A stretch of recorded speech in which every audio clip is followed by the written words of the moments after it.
right, so let's do 3 word problems today, and let's get started. So suppose you get a full-time job with a $65,000 salary, but each year in your contract it has to increase 3.2%.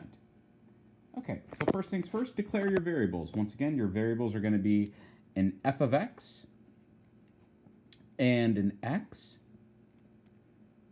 Okay, and your equation is going to be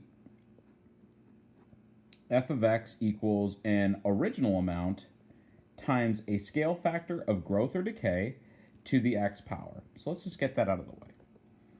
Okay, so we're talking about money. I see dollar signs, I'm thinking money and year. So when in doubt, the time is always the x. Time is always the independent variable. So let's phrase this as an English sentence. What two variables are related, and which one depends on the other? So I see dollars and I see time. Specifically, your salary depends on how many years you work there, because it has to increase by a certain amount. So that being said, this is going to translate to the equation. So the original amount, you get hired, hey, we'll pay you $65,000 in your original year with the company. And it has to grow 3.2%. Okay, well, let's make this a little bit easier. Let's just take away the 0.2. What is 3% as a decimal? Right? 0.03.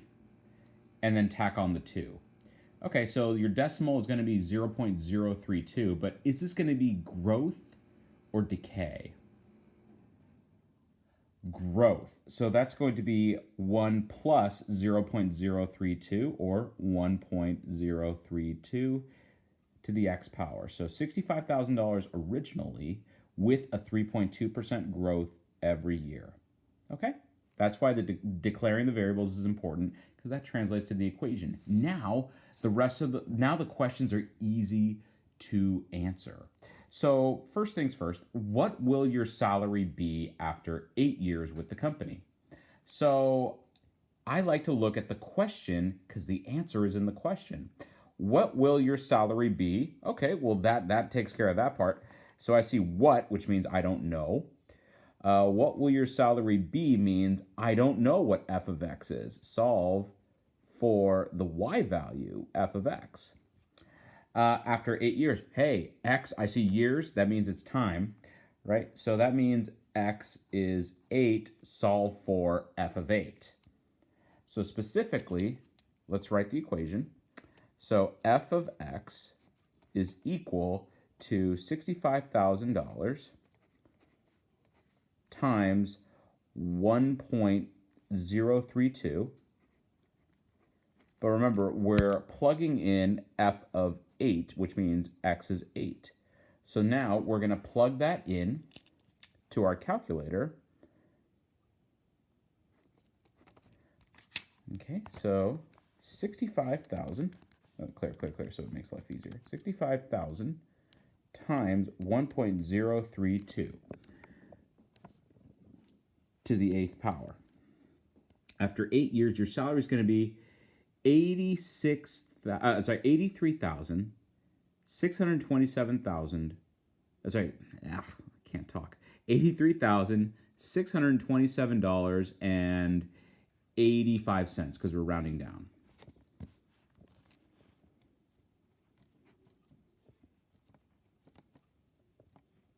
And that's pretty much it. Then I'm going to answer another question.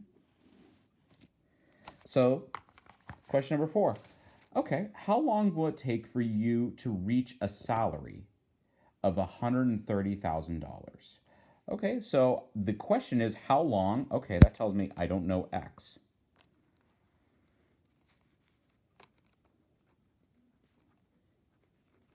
This is how long means I don't know the number of years. Okay, to reach $130,000, oh, the salary is given to us. So that tells me set the equation f of x equal to 130,000, solve for x.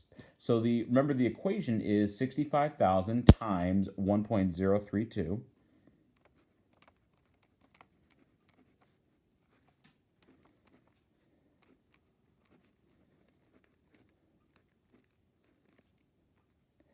is equal to 130,000.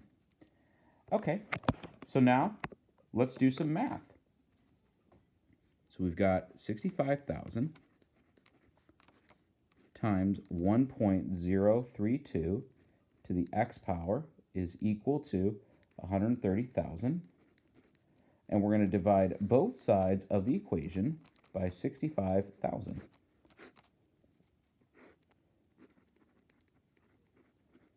So then 1.032 to the x power, that's basically double the salary. Well, let me just double check really quick. 130, 1, 2, 3, divided by 65,000. I'm pretty sure that's 2. It's 2, yeah. So it doubles in salary. That's what the, yeah, of course, it makes sense. So now we've got 1.032 to the x power is equal to 2. Now, let's solve for x. So how do we get that x to be solved? Well, it's an exponent. So what we can do is we apply log to both sides to make this fly to the front. So if I apply log to both sides of the equation, the power factor rule will make this exponent fly to the front. Let me just make sure I'm using black. Yes, I'm using black. So now it becomes x log of 1.032 is equal to the log of 2. And now let's solve for x. We're going to divide both sides of the equation by log of 1.032.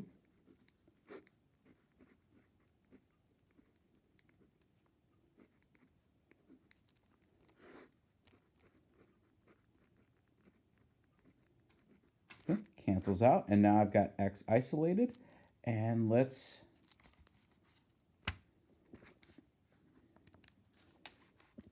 log of 2 divided by log of 1.032. So it'd be 22.005, and let's just think critically about this. If I were to plug in 65,000 times 1.032 to the 22nd power, I would be just under $130,000. So as much as I would like to round down normally, let's think logically about this. If I do 65,000 times 1.032 to the 23rd power, just 1 year more, I will clear $130,000. So even though, I want to round down to 22, technically it has to be 23 years. And on the test, I'll make it very clear, round to the appropriate whole number. Okay? But if you show the work and you put 22, I'm not going to take away all the credit. I'll be generous with the partial credit. Okay? So yeah. All right. Now then, let's move on to word problem number 2. Okay.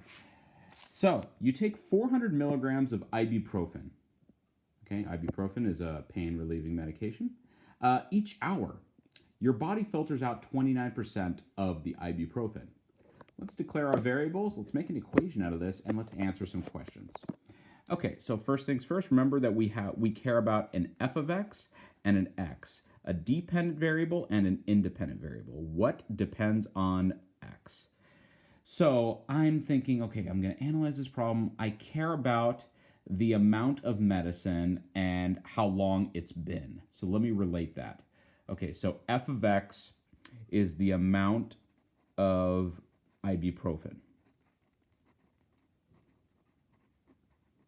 Okay, and x is the number of hours since I've taken the ibuprofen. Okay, and I'm going to translate that to an English sentence. The amount of ibuprofen depends on how long it's been since I've taken the drug. Okay, well now let's make an equation out of this information. Well, originally I take the pill of 400 milligrams.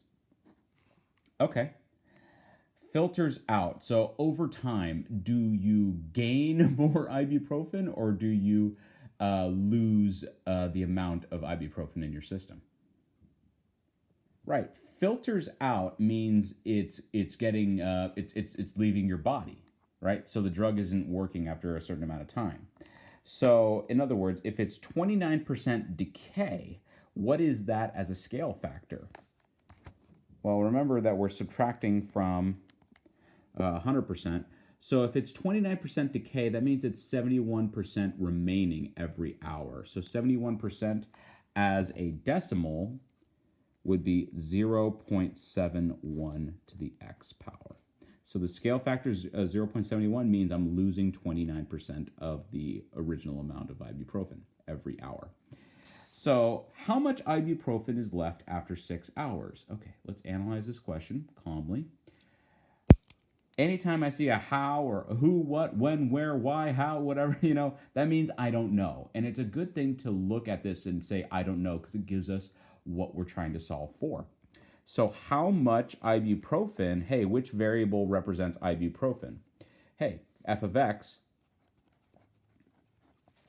is the amount of ibuprofen, so we're trying to solve for the f of x. Specifically, after 6 hours, hey, 6, that's the number of hours. That means x is equal to 6. So I'm going to analyze this and plug it in for the original equation. So now I've got f of x is equal to 400 times 0.71 to the x power. Specifically, the 6th power, since I'm plugging in for x. So now, let's round to the nearest 3 decimal places. 400 times 0.71 to the 6th power. After 6 hours, there's 51.240, and I'm just going to put the 0 there just because. What was that decimal again? 51.240.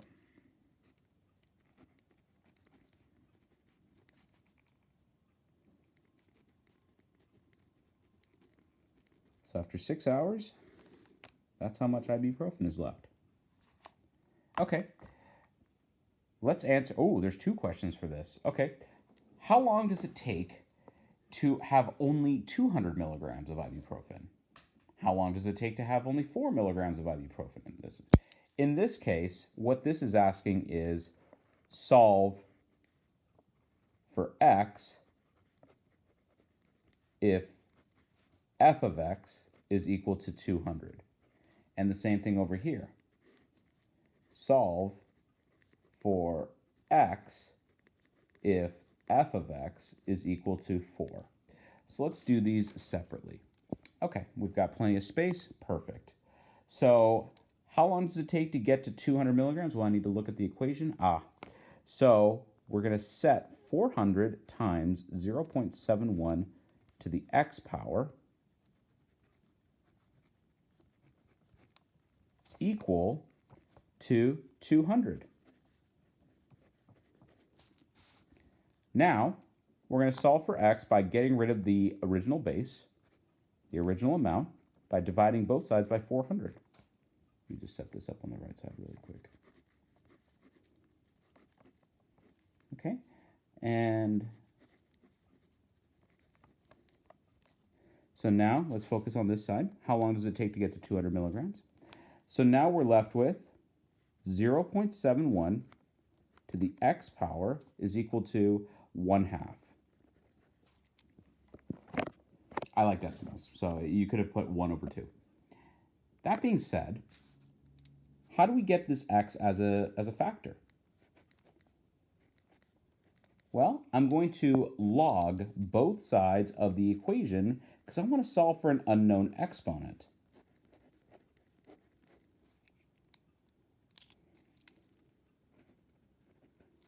Okay, so now this exponent flies to the front with the power factor rule. So now I've got x log of 0.71 is equal to the log of 1/2.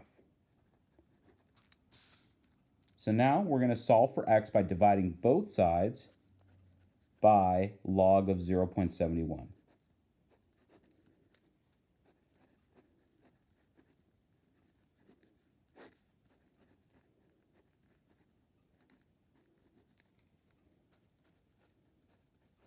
I'm going to get my calculator after I cancel these two out. So now x is approximately, let's do this, log of 0.5 divided by log of 0.71. Okay. 2.024.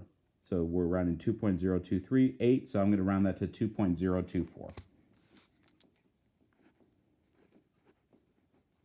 And I'm talking about hours.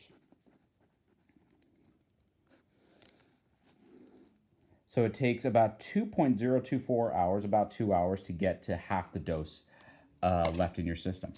All right, now let's figure out 4 milligrams, practically nothing. So we're going to set this whole thing equal to 4, right? Same old, same old. We're going to divide both sides by 400. And if we divide both sides by 400, we get 0.71 to the x power is equal to, that would be 1/100th. So 0.01. Okay.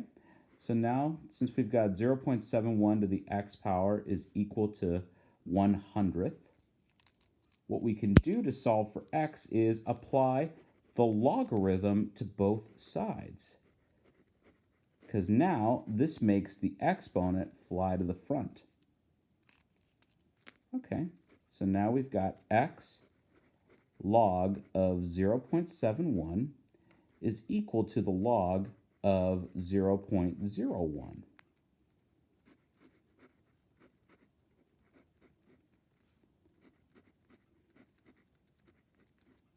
So now let's divide both sides by the log of 0.71. Sorry about the cramped writing there. There's a hole right there in the binder paper.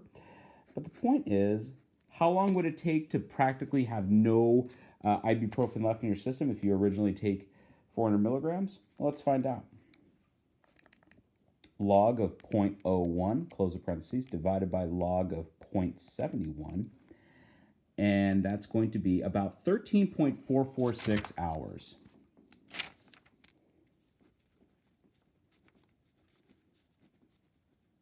Okay, hope these two examples were pretty useful for you. Okay, I'm going to share with you the exam shortly. Good luck, take your time, breathe. Remember, declare your variables means what relates to what. I want to see words. Words, not numbers, okay? If I see f of x is equal to 400, x equals 29%, I have no idea what you're talking about. What words relate to each other in the word problem? What values relate to each other? That'll lead to the equation, okay? Good luck, and hope you guys are staying safe. Have a good day, guys.